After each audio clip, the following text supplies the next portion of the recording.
José, pour mes vacances au Portugal, tu me conseilles quelle ville? Bah t'as le choix. Braga, Reza, Porto, Trabalha, Coimbra, estuda e Lisboa, diverte. Salut à tous et hola à todos. Aujourd'hui c'est jeudi et jeudi, c'est la chronique de JC. Jesus Christ. No. José Cruz. À chaque vacances, on me demande toujours « José, pour mes vacances au Portugal, tu me conseilles de visiter quelle ville ?» Et moi, j'aime bien répondre avec le fameux dicton portugais « Braga, reza, Porto, trabalha, Coimbra, estuda, Lisboa, diverte ». En français, Braga, prie, Porto, travaille, Coimbra, étudie et Lisbonne, s'amuse. Ok, alors vous les Portugais, vous avez créé vos villes avec des fonctions. Non mais en fait, moi, je trouve que cet aphorisme reflète assez bien l'ambiance générale de ces 4 villes principales portugaise qu'il faut absolument visiter si vous allez passer des vacances au Portugal. Et même si dans chacune de ces villes, et comme dans toutes les autres villes du Portugal d'ailleurs, attention, attention, moi je veux me fâcher avec personne, hein, je suis le copain de tout le monde. Eh bien, dans chacune de ces villes, on peut prier, travailler, étudier et s'amuser. Ok, mais alors pourquoi vous dites ce dicton? Tout d'abord, Braga. Braga reza. Braga prie. En fait, Braga, c'est la plus ancienne capitale religieuse catholique du Portugal. On y trouve la plus ancienne cathédrale du pays, à Sé de Braga, construite en 1089, ainsi que l'un des plus célèbres sanctuaires portugais, o Santuário do Bom Jesus do Monte, avec ses 573 marches. Bref, Braga, c'est la ville où l'on prie. Et Porto? Porto trabalha. Porto travaille. La ville de Porto, c'est l'un des plus anciens et des plus importants centres économiques du Portugal. Port de commerce, avec notamment le commerce du fameux vin de Porto. Et la ville a toujours été dirigée par une classe commerçante qui devait toujours travailler pour s'en sortir. À la différence, ou plutôt en opposition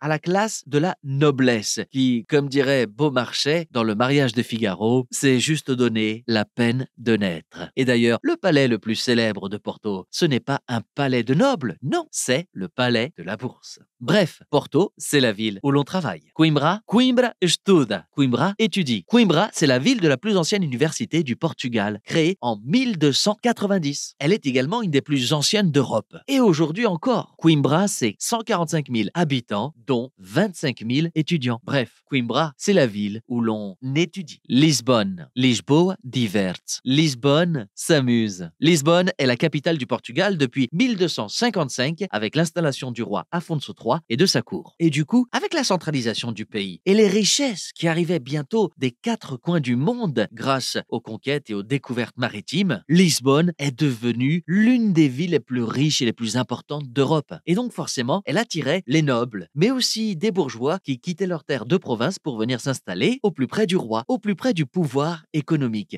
là où toutes les richesses arrivaient et là où toutes les décisions politiques se prenaient. Un peu comme à Versailles avec Louis XIV. Et du coup, eh bien, il a bien fallu divertir tout ce beau monde. Et comme à Versailles, pour occuper le roi et la cour, on s'est mis à créer de nombreuses fêtes, à organiser de nombreux spectacles, à créer des théâtres. Et c'est ainsi que Lisbonne est devenue la ville où l'on s'amuse. Mais aussi où l'on travaille, où l'on prie et où l'on étudie, comme dans toutes les autres villes du Portugal d'ailleurs. Allez, boas vacances.